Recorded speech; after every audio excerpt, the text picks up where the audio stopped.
डिसेंबर महिना, नाताळाचा महिना आपल्या सर्वांना सुखाचा जाव अशी शुभेच्छा ख्रिस्त सुवार्ता मंदिर क्राइस्ट गॉस्पल चर्च परभणी इथून ऑनलाईन संदेशामधून मी श्वेता मदन मोहन बगतुल आपल्या सर्वांना शुभेच्छा ख्रिस्त येशूच्या नावात देत आहे. आपल्या सर्वांचं मी स्वागत करते या ऑनलाईनच्या संदेशामध्ये, ऑनलाईनच्या भक्तीमध्ये. आशा करते की परमेश्वराने आपल्याला सुखात ठेवलेलं आहे आणि आपण त्याची भक्ती सतत करत आहात. प्रभूला धन्यवाद आपण देऊया या सर्व गोष्टीसाठी. आजच्या संदेशाकडे आपण वळूया. माझे बाबा म्हणजे ख्रिस्तवासी पास्टर मदन मोहन बगतुल यांनी मी लहान असतानाच, मी टीनेजमध्ये असतानाच मला त्यांच्या संदेशाच्या भाषांतरासाठी बोलवलं आणि त्यांचं भाषांतर बरेच संदेशांमध्ये करत असताना आपला परमेश्वर कसा आहे, बायबलचा देव कसा आहे, त्याचे गुणधर्म कसे आहेत हे मी शिकत गेले आणि मी परमेश्वराला माझं मन उल्हासित होऊन परमेश्वराला धन्यवाद देऊ लागलं आणि भक्ती करू लागलं. आजच्या संदेशामध्ये असेच परमेश्वराचे 2 ते 3 गुणधर्म, 2 ते 3 मुद्द्यांमध्ये आपण बघूया आणि संदेश संपूर्ण ऐकावा, लक्ष देऊन ऐकावा आणि आपलं मन उल्हासित करून त्या परमेश्वराला आपण शरण जाऊया आणि त्याची भक्ती सतत करूया.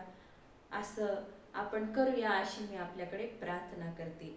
तर आजच्या संदेशाकडे वळायच्या आधी आपण प्रार्थना करूया. जिवंत दयाळू प्रेमळ आमच्या बापा, आमच्या दयाघना, आमच्या पित्या, सुंदरशी ही वेळ तुझ्या चरणी येण्यास दिली त्याबद्दल तुझे उपकार मानतो. आजच्या संदेशावर तो आशीर्वाद पाठव आणि तुझा जो मेसेज आहे, जी तुझी मनाची गोष्ट आहे इतरांपर्यंत पोहोचवण्यास तू मला सहाय्य आणि मदत कर. तू तुझा आत्मा माझ्यामध्ये ओत आणि जे ऐकणारे आहेत त्या प्रत्येकामध्ये ओत बापा. तुझा आशीर्वाद दिल्या वाचून तू एकालाही राहू देऊ नकोस आणि तू जे आम्हाला शिस्तबद्ध करतो, तुझ्या मार्गामध्ये तू आम्हाला चालवतो. आम्ही चुकलेलो असल्यास तू आम्हाला बरोबर करतो, करेक्ट करतो. शिक्षा करणारा असा तू आमचा बाप आहेस आणि तू आमच्यावर प्रेम करतो म्हणून ह्या सर्व गोष्टी आमच्यावर तू करतो, आमच्यासाठी करतो हे समजण्यास तू आम्हाला सहाय्य आणि मदत कर. आमचं मन तुझ्याकडे अधिक वळावं, तुझी भक्ती आम्ही करावी, तू दयाळू आहे हे आम्ही जाणावं, असा अनुग्रह तू आमच्यावर कर बापा. ही प्रार्थना प्रभू येशूच्या विजयी नावात मी मागते म्हणून तू ऐक. आमेन. बाबांचं भाषांतर करत असताना म्हणजे पास्टर मदन मोहन बगतुल जे ख्रिस्तवासी आज आहेत, त्यांचं भाषांतर करत असताना परमेश्वराची अशी सुंदर, अद्भुत, महान गुणधर्म जेव्हा मी शिकत गेले, मी त्याला माझ्या जीवनामध्ये शरण जात गेले आणि एक नव्या अर्थाने जीवनामध्ये परिवर्तन माझ्या त्यांच्या संदेशाचे भाषांतर करत असताना झालं. या सर्व गोष्टींसाठी मी त्या परमेश्वर पित्याचे आणि प्रभू येशू ख्रिस्ताचे आभार मानते. पवित्र आत्मा जो आपला साथीदार आहे, तो आपल्याला सहाय्य करो आणि परमेश्वर पिता संदेश ऐकल्यावर आपल्यावर हा संदेश आशीर्वादित करो. आजच्या संदेशाकडे आपण वळूया. संदेशाचं टायटल आहे God of grace and God of glory. कृपेचा देव आणि गौरवाचा देव. संदर्भ आपण घेतलेला आहे निर्गमाचं पुस्तक 33वा अध्याय, संपूर्णच अध्याय 1 ते 1 ते 23 वचनापर्यंत आणि विशेष करून आपण लक्ष केंद्रित करूया आपण 33वा अध्याय, निर्गम 33वा अध्याय आणि 18व्या वचनाकडे. आपल्याला मी थोडक्यात समरी देते, स्पष्टीकरण देते, बॅकग्राऊंड सांगते काय झालं होतं.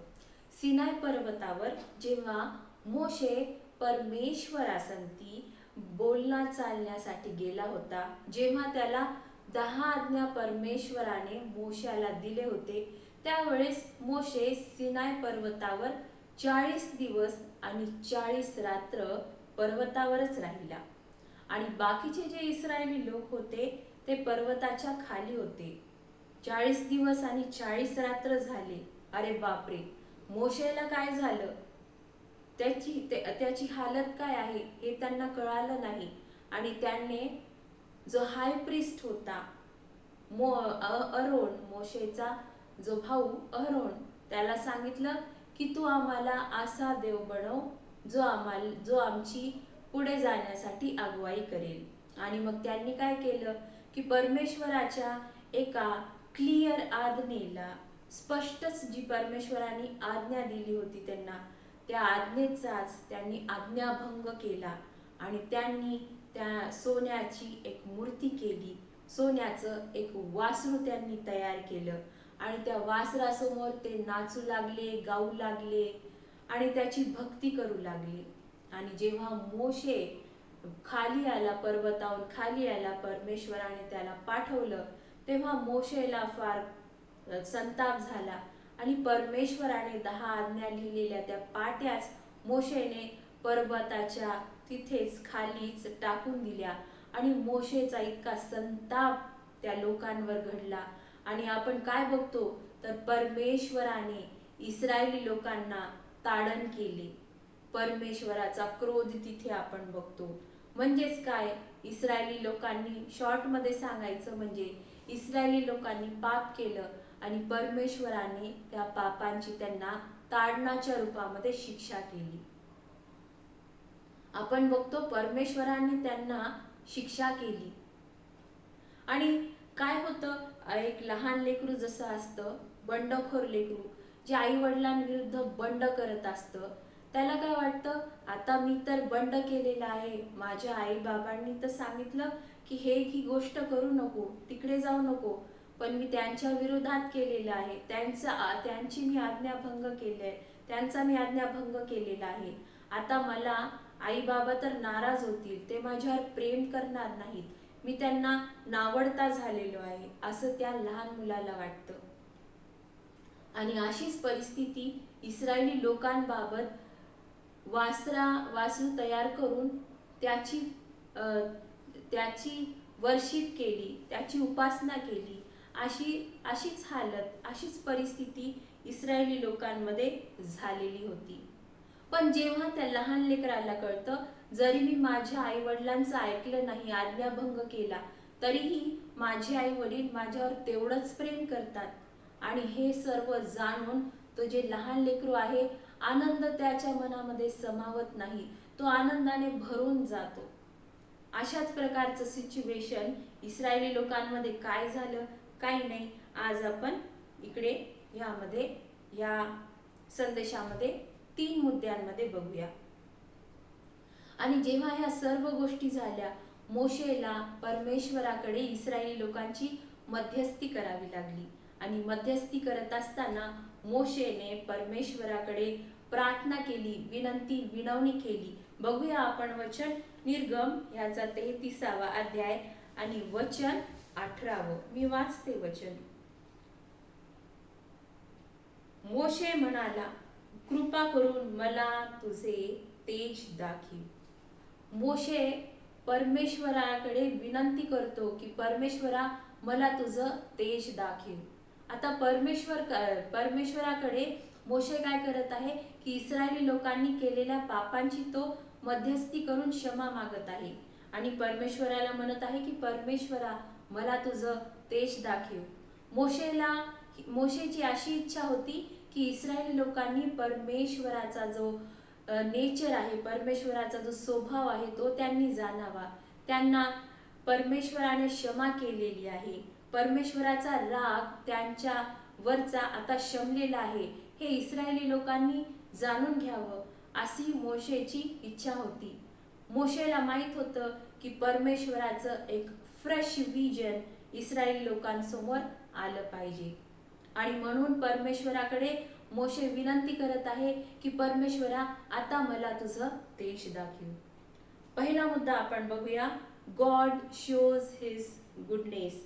परमेश्वर त्याचा चांगुलपणा इस्रायली लोकांवर दाखवतो.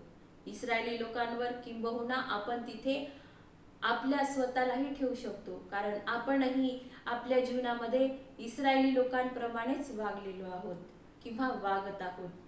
तर पहिला मुद्दा आपण बघत आहोत, परमेश्वर त्याचा चांगुलपणा दाखवतो. God shows his goodness. जेव्हा मोशे परमेश्वराकडे प्रार्थना विनंती करतो, परमेश्वरा मला तुझा देश दाखव, तर परमेश्वराचं प्रत्युत्तर काय आहे? पुढच्या वचनामध्येच आहे. आपण वाचूया. निर्गमाचा 33वा अध्याय आणि 19वे वचन, 19th वर्स. तो म्हणाला, तो म्हणजे परमेश्वर, तो म्हणाला, माझे सर्व सौंदर्य तुझ्या पुढे चालवीन, तुझ्या सन्मुख परमेश्वराच्या नामाची मी घोषणा करीन.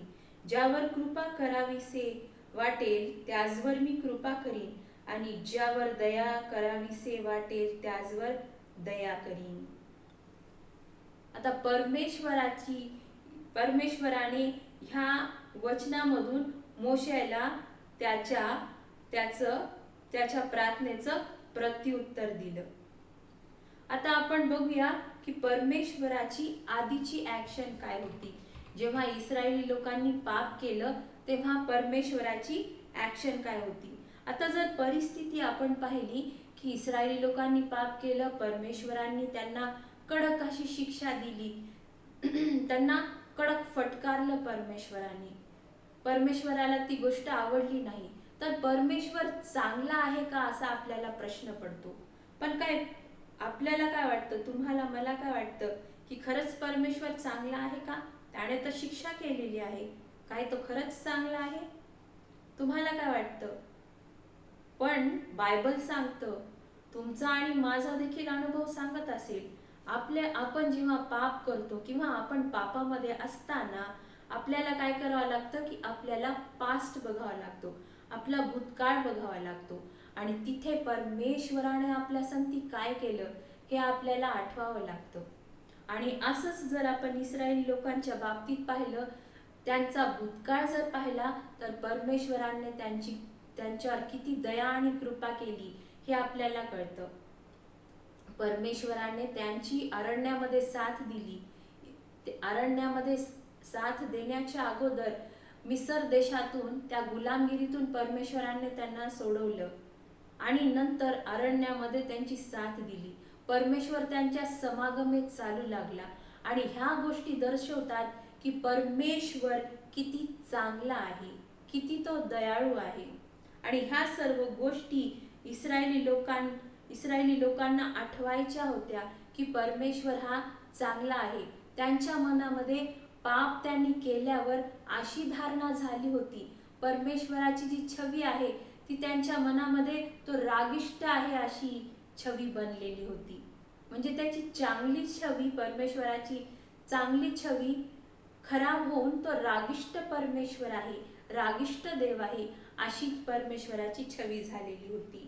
आणि फक्त त्यांना काय व्हायचं होतं की स्तब्ध राहून परमेश्वराचा चांगुलपणा त्यांच्या समोरून त्यांना जाऊ द्यायचा होता. काही महिन्या अगोदरच आपल्याला त्याने मिस्र देशातून सोडून अरण्यात साथ दिली, आणि तो आपल्या समागमे आपल्या पुढे दिवसा एका क्लाउडच्या रूपाने, एका आभाळाच्या रूपाने, आणि रात्री अग्निस्तंभाच्या रूपामध्ये तो आपल्याला अगुवाई करत होता, आपल्या समोर चालत होता, आपल्या समागमे चालत होता, हे त्यांना समजायचं होतं. ही तर आपण पाहिली परमेश्वराची सध्याची, वर्तमानाची ऍक्शन इस्रायली लोकांसंगती. जर आपण आधीची ऍक्शन, क्षमा करा, आधीची ऍक्शन इस्रायली लोकांसंगती. आता सध्याची ऍक्शन इस्रायली लोकांसंगती परमेश्वराची काय आहे?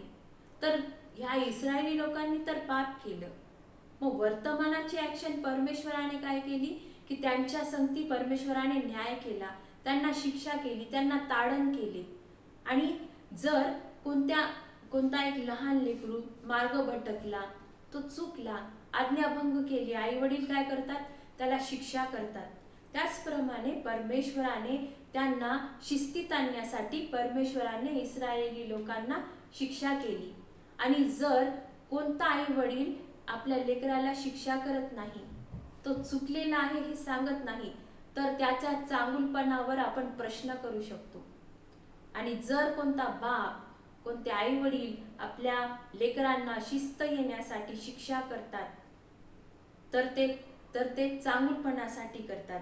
आणि इथेच परमेश्वर चांगला आहे ही त्याची शिक्षा देण्यावरून त्याचा चांगुलपणा आपण जाणून घ्यावा, आपण समजून घ्यावा त्याचा चांगुलपणा. आणि आपल्याला माहित आहे की इस्रायली लोकांच्या बेस्ट इंटरेस्ट मध्ये होत नव्हतं की त्याने त्या वासराची उपासना करावी. आणि परमेश्वर किती चांगला आहे हे आपण या पहिल्या मुद्द्यामध्ये पाहिलेलं आहे. परमेश्वराच्या आधीच्या ऍक्शन मध्ये देखील आणि वर्तमानाच्या ऍक्शन मध्ये देखील. दुसरा मुद्दा आपण बघूया. दुसरा मुद्दा आहे गॉड शोज हिज ग्रेशियसनेस. परमेश्वर त्याची दया दाखवतो. तर परमेश्वराचा खरा स्वभाव जो आहे या मुद्द्यामध्ये आपण बघू की परमेश्वराचा खरा जो स्वभाव आहे हा परमेश्वराला, मोशाला आणि इस्रायली लोकांना दाखवून द्यायचा होता. आणि परमेश्वराचा राग शमलेला इथे आहे. इस्रायली लोकांनी मूर्ती केली वासराची, त्याची उपासना केली, पण आता परमेश्वराने त्यांना क्षमा केलेली आहे. हे परमेश्वर आणि दया दाखवलेली आहे हे परमेश्वराला इस्रायली लोकांना दाखवून द्यायचं होतं. वचनातच आपण बघूया परमेश्वर काय म्हणतोय. निर्गम जे आपण वचन वाचलं तेच रिपीट वचन परत एकदा वाचूया. निर्गम 33 आणि 29. तो म्हणजे इकडे परमेश्वर. 19 निर्गम 33:19. तो म्हणाला, माझे सर्व सौंदर्य तुझ पुढे चालवीन. तुझ्या सन्मुख परमेश्वराच्या नामाची मी घोषणा करीन. ज्यावर कृपा करावीसे वाटेल त्याचवर मी कृपा करीन आणि ज्यावर दया करावीसे वाटेल त्याचवर मी दया करीन. इथे पण आपण मागच्या मुद्द्याप्रमाणेच बघूया. परमेश्वराची आधीची ऍक्शन, कृपेची आधीची ऍक्शन, प्रिव्हियस ऍक्शन, आधीची ऍक्शन काय होती. तर परमेश्वराची दया आणि कृपा ह्याची क्वालिटी आपण इथे पारखू शकतो. जेव्हा आदाम आणि हवाने पाप केलं तेव्हा परमेश्वरासंगती काय झालं. परमेश्वराच्या जीवाला फार त्याचं दुःख झालं. He was deeply hurt. परमेश्वराला त्या गोष्टीचं त्याच्या मनामध्ये फार दुःख झालं. त्याचं मन दुखावलं गेलं. आणि फक्त दुखावलं गेलं का नाही, तर परमेश्वराने आटोकाट प्रयत्न केला, तीव्र प्रयत्न केला की आता ह्यांनी तर पाप केलेला आहे आदाम आणि हवाने, पण आणि त्या पापामुळे आमच्या नात्यामध्ये, परमेश्वर बाप्पाच्या नात्यामध्ये आणि आदाम हवाच्या नात्यामध्ये एक दुरावा आलेला आहे.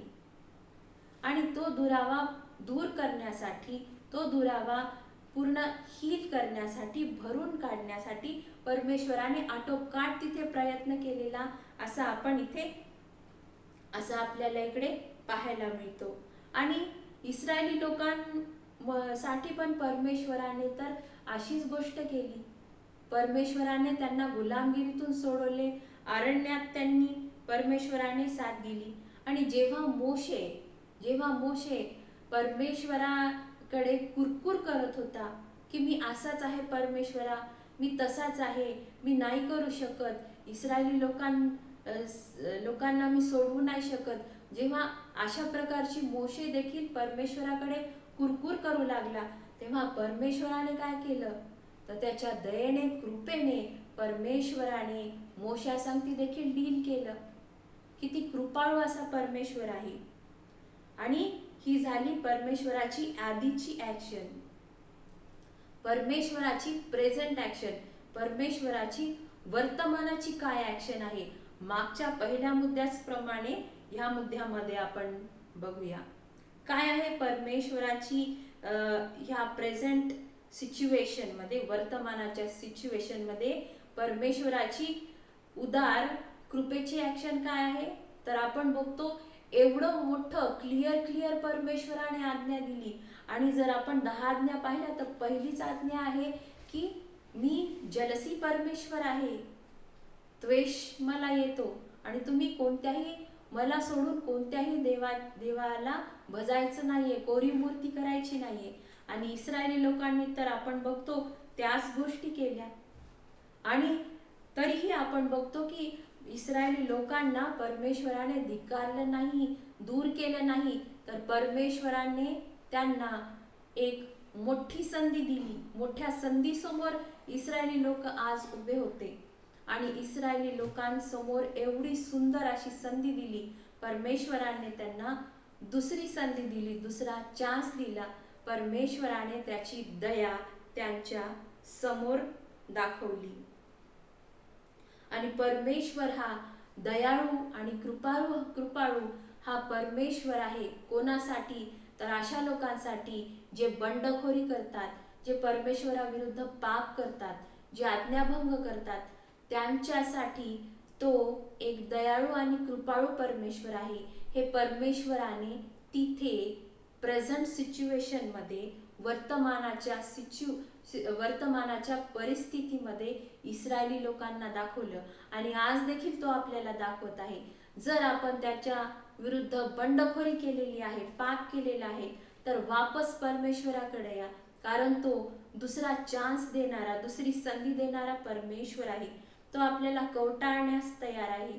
तो आपली वाट पाहत आहे.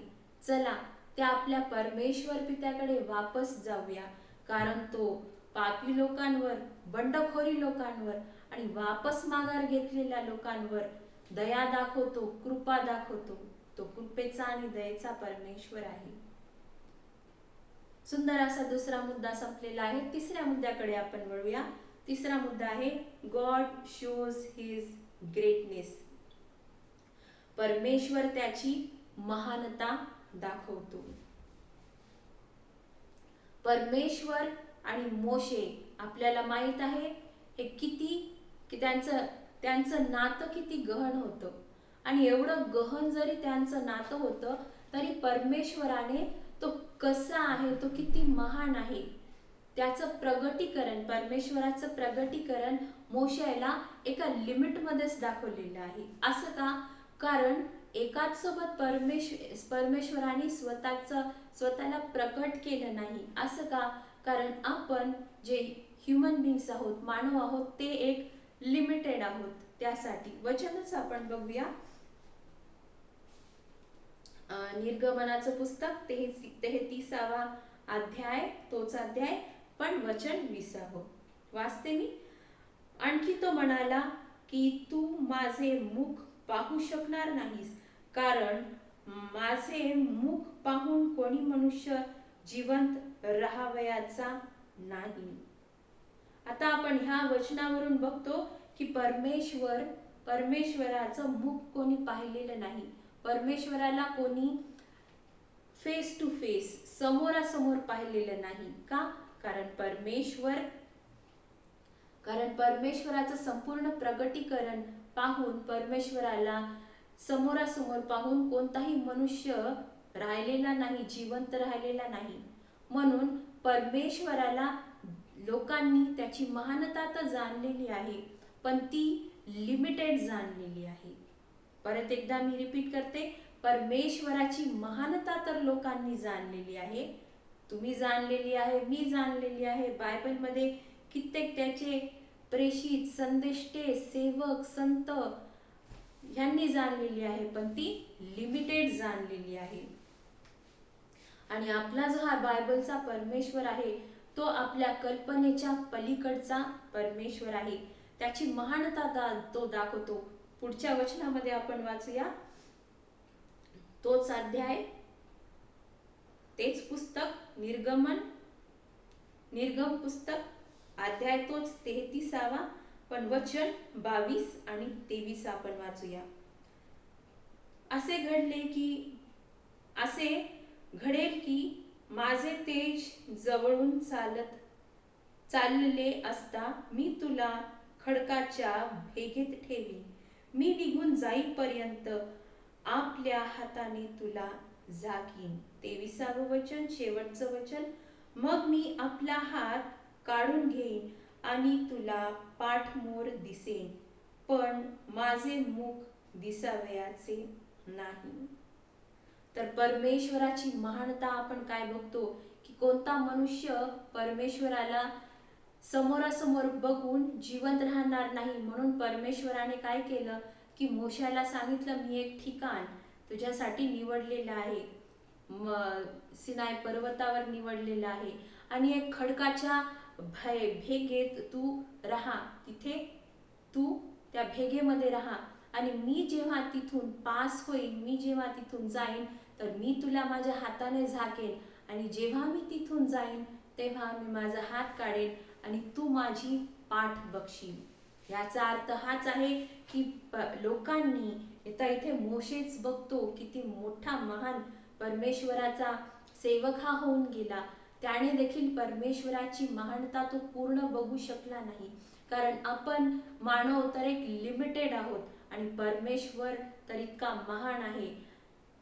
म्हणून परमेश्वराने त्याचं मुख न दाखवता त्याची पाठ मोशाला दाखवली आणि आपल्या हाताने त्याला काही हार होऊ नये म्हणून त्याच्या हाताने त्याला झाकलं, मोशाला झाकलं आणि आपलं पाठ पाहायची त्याला परमिशन दिली।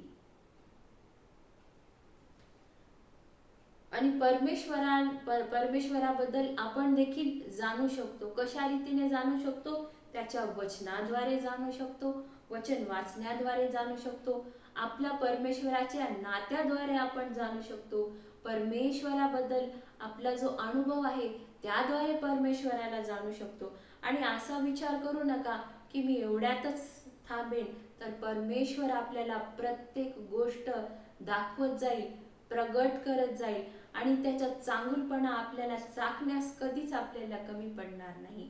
आपण आपलं नातं परमेश्वरासंगती म्हणून दृढ करूया, त्या परमेश्वराकडे जाऊया आणि त्याचे चांगुलपणा तो दाखवण्यास कधी तो टंचाई करणार नाही, कधी तो कंजूसी करणार नाही, तर आपल्याला भरभरून त्याचं तो प्रेम दाखवत जाईल आणि आपण त्याच्या वचनामध्ये रमून त्याची सर्विस आपण करू, त्याची सेवा, आराधना आणि उपासना करू। इथपर्यंत आपण सर्वांनी संदेश ऐकल्याबद्दल आपल्या सर्वांचे मी आभार मानते आणि परमेश्वर पिता प्रभू येशू आपल्या सर्वांवर खूप खूप आशीर्वाद पाठवो। धन्यवाद।